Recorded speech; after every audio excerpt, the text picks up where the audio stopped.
반갑습니다. 붓다의 복과 지혜입니다.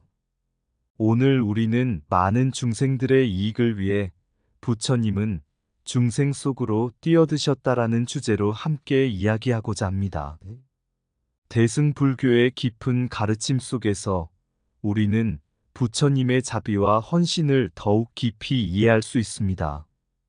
대승불교는 부처님의 진정한 뜻을 이어받아 많은 중생들의 고통을 덜어주고 그들을 깨달음으로 이끄는 것을 최우선으로 합니다. 대승경전에서는 이러한 부처님의 자비심을 강조하며 오직 자신의 깨달음만을 추구하는 소승불교의 한계를 지적합니다. 특히 화엄경과 유마경, 법화경과 같은 대승경전에서는 소승불교 성자들이 독자적인 수행에만 몰두하여 중생들을 외면하는 모습을 비판하고 있습니다. 법화경에서는 진실된 깨달음, 일승의 진리를 통해 모든 중생을 구제하는 대승불교의 핵심 사상을 밝히고 있습니다. 부처님께서 보여주신 가장 위대한 행적 중 하나는 바로 중생 속으로 뛰어드신 것입니다. 그는 자신의 깨달음을 통해 많은 이들을 이끌고 이 세상을 밝고 맑게 가꾸기 위해 노력하셨습니다. 우리는 이러한 부처님의 행적을 본받아 개인의 깨달음을 넘어서서 모든 중생의 행복과 이익을 위해 나아가야 할 것입니다. 오늘 이 자리를 통해 부처님의 자비와 헌신을 다시금 되새기며 중생 구제의 길을 함께 걸어갈 수 있기를 바랍니다. 자, 그럼 많은 중생들의 이익을 위해 부처님은 중생 속으로 뛰어드셨다. 그 여정을 떠나볼까요? 옛날 옛적 인도의 한 작은 마을이 있었습니다. 그곳에는 많은 사람들이 살아가고 있었지만 그들의 삶은 고통과 괴로움으로 가득 차 있었습니다. 가뭄과 기근, 질병과 빈곤은 그들의 일상을 힘겹게 만들었고 사람들은 점점 희망을 잃어가고 있었습니다. 그 마을 근처의 숲속에는 한 명의 수행자가 살고 있었습니다. 그는 소승불교의 수행자였으며 깊은 명상과 고행을 통해 개인의 깨달음을 얻고자 했습니다. 사람들은 그를 존경했지만 그가 마을 사람들에게 직접적인 도움을 주지는 않았습니다. 그는 오직 자신의 수행에만 몰두했기 때문입니다. 어느 날 그 마을에 부처님이 찾아오셨습니다. 부처님은 마을 사람들의 고통을 보시고 그들을 돕기 위해 마음을 다잡으셨습니다. 부처님은 마을 곳곳을 다니며 병든 자를 치료하고 배고픈 자를 먹이며 절망에 빠진 자들에게 희망의 말씀을 전했습니다. 부처님의 자비로운 행동과 따뜻한 말은 마을 사람들의 마음에 큰 위안을 주었습니다. 한편 숲속의 수행자는 부처님의 이러한 행적을 보고 마음속에 혼란을 느꼈습니다. 그는 부처님을 찾아가 물었습니다. 세존이시여, 저는 오랜 세월 수행을 통해 개인의 깨달음을 얻고자 노력해왔습니다. 그런데 왜 저는 중생들의 고통을 외면하고 오직 저의 깨달음에만 집중하고 있었는지요? 부처님은 미소를 지으며 대답하셨습니다. 진정한 깨달음은 홀로 얻는 것이 아닙니다. 많은 중생들의 이익을 위해 그들과 함께하며 그들의 고통을 나누는 것이 진정한 자비의 실천입니다. 내가 중생 속으로 뛰어든 이유는 바로 이 때문입니다. 중생들과 함께하는 길이 곧 부처의 길입니다. 이 말을 들은 수행자는 큰 깨달음을 얻었습니다. 그는 자신의 잘못된 수행 방식을 깨닫고 부처님과 함께 마을 사람들을 돕기 시작했습니다. 그 후로 마을은 점차 활기를 되찾았고 사람들은 서로를 도우며 살아갔습니다. 옛날 옛적 인도에 한 왕국이 있었습니다. 그곳에는 수많은 사람들이 살아가고 있었고, 그들 모두는 각기 다른 방식으로 삶의 진리를 찾고자 노력하고 있었습니다. 이 왕국에는 두 명의 현자가 있었는데, 그들은 각각 소승불교와 대승불교의 길을 따르고 있었습니다. 첫 번째 현자는 이름이 성문이었습니다.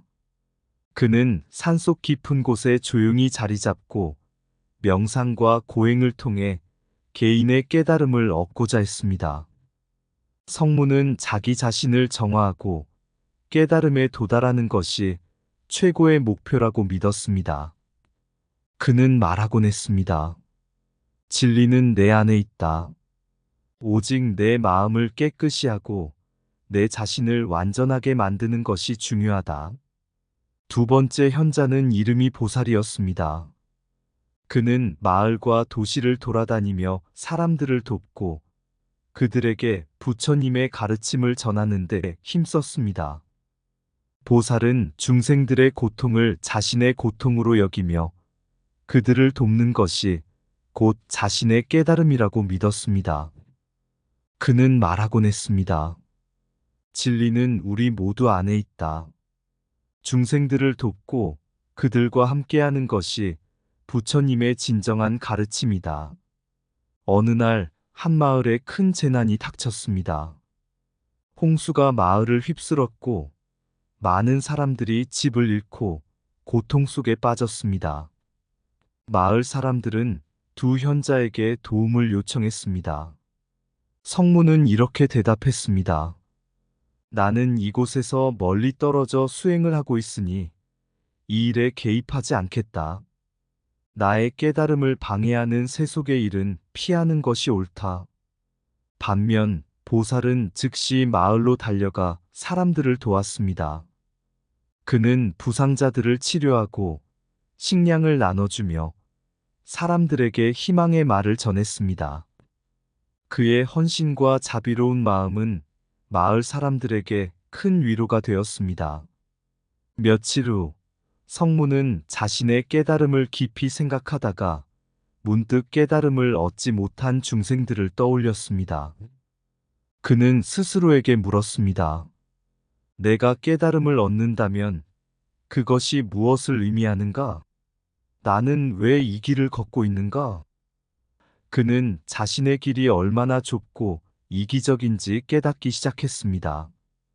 그 순간 그는 부처님의 가르침을 떠올렸습니다. 부처님은 깨달음을 얻은 후 홀로 남지 않고 많은 중생들을 위해 설법하고 그들을 구제하셨습니다. 성문은 자신의 잘못을 깨닫고 마을로 내려가 보살과 함께 사람들을 돕기 시작했습니다. 그는 이제 자신의 깨달음이 중생들과 함께해야 진정한 의미를 가진다는 것을 깨달았습니다. 진정한 깨달음은 홀로 얻는 것이 아니라 중생들과 함께 나누는 것이다. 부처님의 길은 자신의 깨달음을 넘어서 모든 중생의 행복을 위한 길이다. 중생의 고통을 외면하지 않고 함께하는 것이 진정한 자비이다. 깨달음은 오직 나를 위한 것이 아닌 우리 모두를 위한 것이다. 부처님의 진리는 모든 중생을 구제하는 데 있다. 자신의 마음을 정화하는 것만큼 중요한 것은 중생을 돕는 것이다. 중생 속으로 뛰어드는 것이 부처님의 가장 큰 업적이다. 모든 중생이 깨달음을 얻을 때 비로소 진정한 깨달음이 완성된다. 혼자의 수행보다 더 중요한 것은 중생과 함께하는 것이다. 부처님의 자비는 모든 중생의 고통을 나누는 데 있다. 깨달음을 향한 길은 중생과 함께할 때 더욱 빛난다. 중생의 이익을 위해 나아가는 것이 부처님의 진정한 가르침이다. 부처님의 진리는 나 자신만을 위한 것이 아니다. 중생을 돕는 것이 곧 자신의 깨달음을 완성하는 것이다.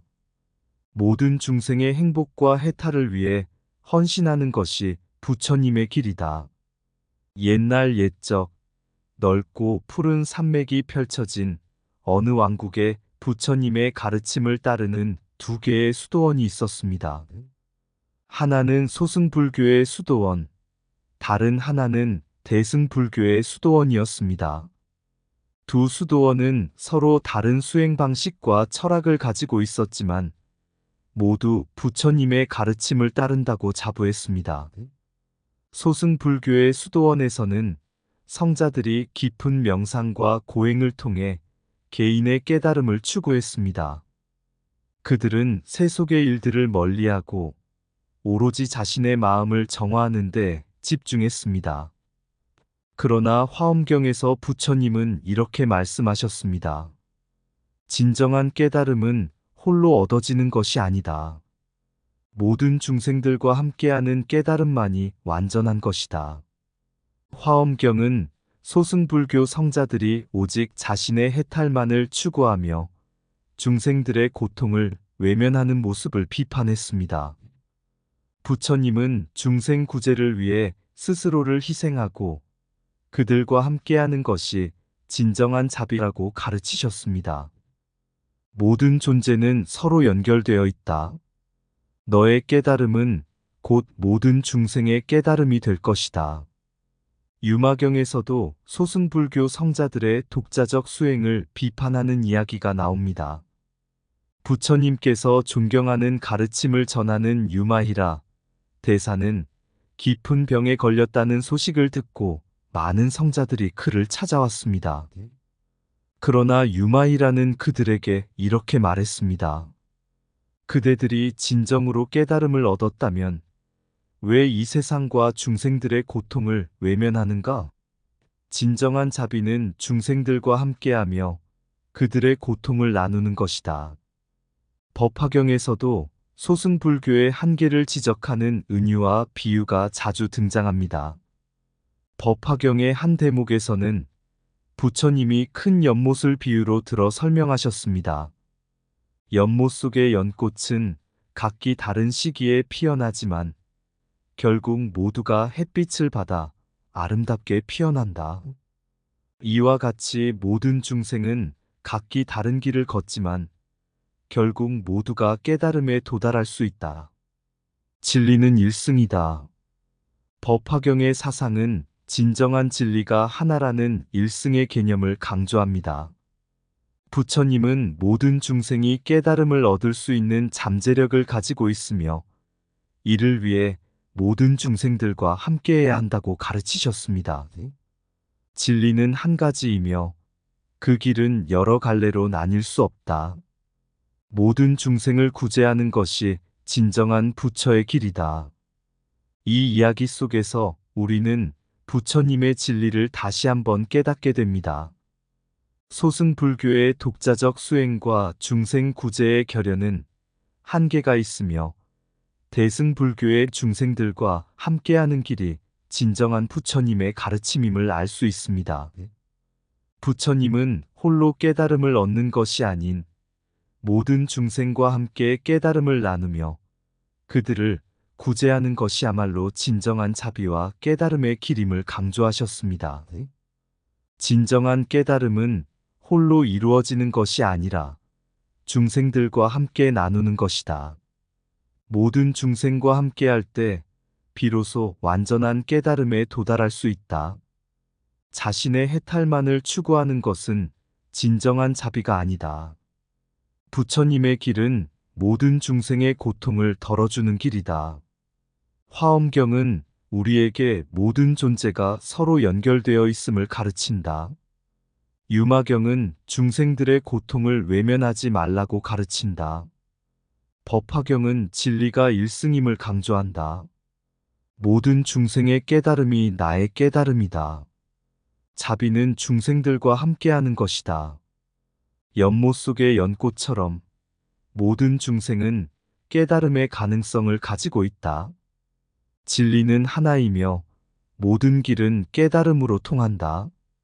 부처님의 진정한 가르침은 중생 구제에 있다. 중생을 돕는 것이 곧 자신의 깨달음을 완성하는 것이다. 중생과 함께하는 자비가 진정한 깨달음이다. 부처님의 길은 모든 중생의 행복과 해탈을 위한 헌신이다. 옛날 인도에 한 작은 마을이 있었습니다. 그 마을은 아름다운 자연과 평화로운 사람들로 가득했지만 마을 사람들은 자주 병에 걸리고 가난에 시달렸습니다. 그들은 자신들의 고통을 덜어줄 수 있는 방법을 찾기 위해 절망적인 나날을 보내고 있었습니다. 어느 날 부처님께서 그 마을에 도착하셨습니다. 부처님은 마을 사람들이 겪고 있는 고통을 보시고 그들을 돕기로 결심하셨습니다. 부처님은 마을 곳곳을 돌아다니며 사람들과 대화를 나누고 그들의 마음을 어루만지며 위로했습니다. 병든 자에게는 치료법을 전수하고 굶주린 자에게는 음식을 나누어 주셨습니다. 부처님의 이러한 헌신적인 모습은 마을 사람들에게 큰 희망을 주었습니다. 부처님은 마을 사람들에게 가르침을 전하시며 단지 개인의 깨달음만을 추구하는 것이 아니라 모든 중생의 행복을 위해 노력해야 한다고 말씀하셨습니다. 이 세상을 밝고 맑게 가꾸는 것이 진정한 깨달음의 길이다. 우리 모두가 서로를 도우며 살아갈 때 이 세상은 더욱 아름답게 변할 것이다. 부처님의 가르침을 받은 마을 사람들은 서로를 돕기 시작했습니다. 그들은 부처님의 자비와 헌신을 본받아 병든 자를 돌보고 가난한 자를 돕고 서로를 위로하며 살았습니다. 그 결과 마을은 점차 활기를 되찾았고 사람들은 더욱 행복하게 살아갈 수 있었습니다. 부처님께서 중생 속으로 뛰어드신 이 행적은 우리에게 중생 구제의 중요성을 다시금 일깨워 줍니다. 부처님은 자신의 깨달음을 홀로 누리지 않으시고 그 깨달음을 통해 많은 중생들을 구제하셨습니다. 진정한 자비는 중생들과 함께하며 그들의 고통을 나누는 것이다. 내가 깨달음을 얻은 것은 중생들을 구제하기 위함이다. 부처님의 이 가르침을 받은 많은 사람들은 중생 구제를 자신의 삶의 목표로 삼았습니다. 그들은 부처님의 자비로운 행적을 본받아 어려움에 처한 사람들을 돕고 그들과 함께하며 이 세상을 더욱 밝고 맑게 가꾸기 위해 노력했습니다. 이 이야기는 부처님의 헌신적인 행적과 중생 구제의 중요성을 잘 보여줍니다. 부처님께서 중생 속으로 뛰어드신 것은 그분의 가장 훌륭한 업적 중 하나이며 이는 우리가 본받아야 할 중요한 가르침입니다. 대승불교의 이상은 이 세상을 밝고 맑게 가꾸는 것이며 이를 위해 우리는 중생들과 함께하며 그들의 고통을 덜어주는 삶을 살아야 합니다.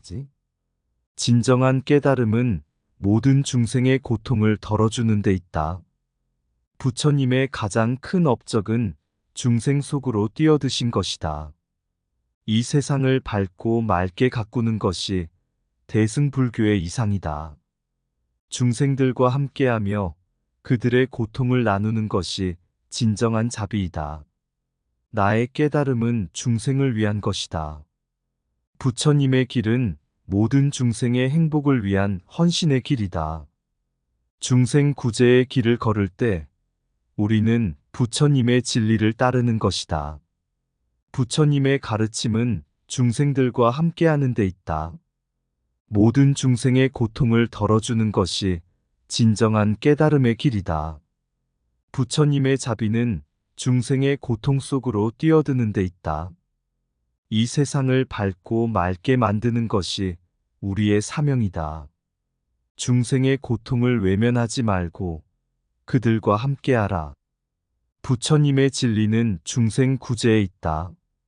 중생과 함께할 때 우리의 깨달음은 더욱 빛난다. 부처님의 헌신은 모든 중생의 행복을 위한 것이었다. 옛날 옛적 히말라야 산맥 근처에 한 작은 마을이 있었습니다. 이 마을은 사계절 내내 아름다운 자연과 평화로운 분위기로 유명했지만 사람들은 가난과 질병으로 고통받고 있었습니다.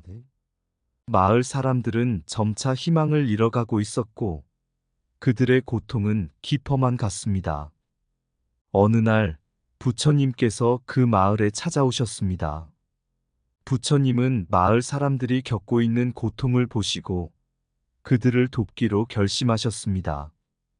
부처님은 마을 사람들과 대화를 나누며 그들의 이야기를 경청했고 병든 자들을 치료하고 배고픈 자들에게 음식을 나눠주었습니다.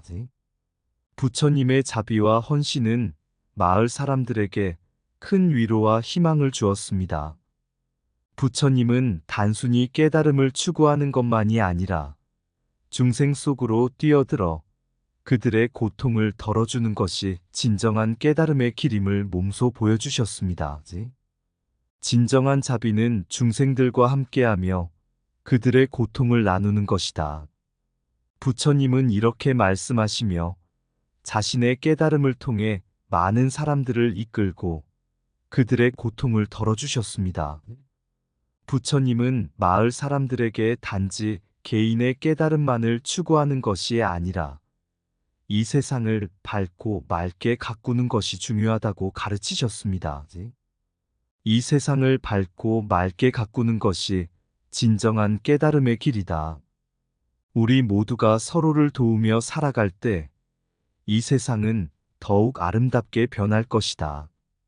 부처님의 가르침을 받은 마을 사람들은 서로를 돕고 병든 자를 돌보고 가난한 자를 돕는 데 힘썼습니다.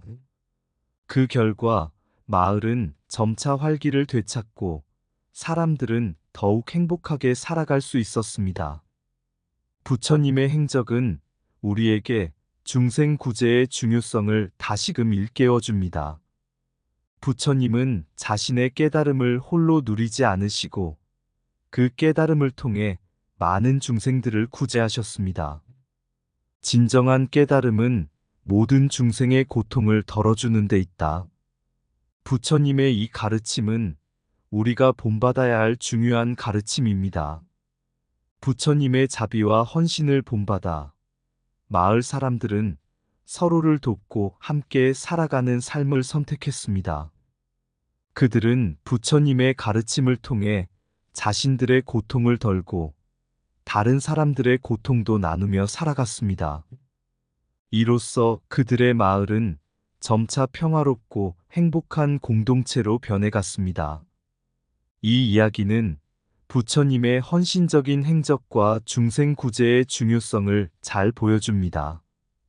부처님께서 중생 속으로 뛰어드신 것은 그분의 가장 훌륭한 업적 중 하나이며 이는 우리가 본받아야 할 중요한 가르침입니다.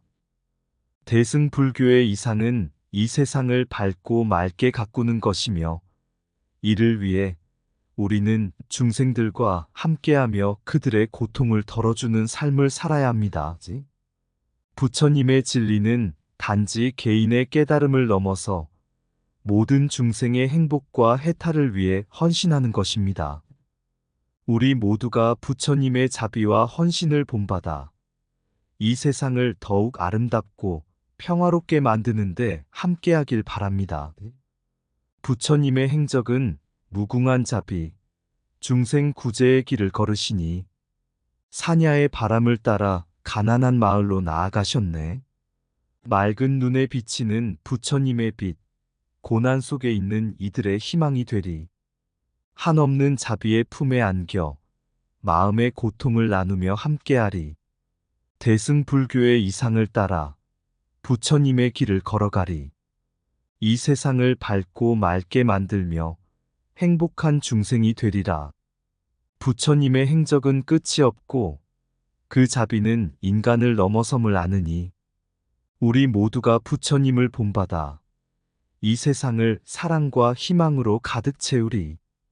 이상 붓다의 복과 지혜였습니다. 오늘도 복지 구족한 날 되세요. 구독과 좋아요는 붓다의 복과 지혜를 밝히는 큰 자비의 등불이 됩니다.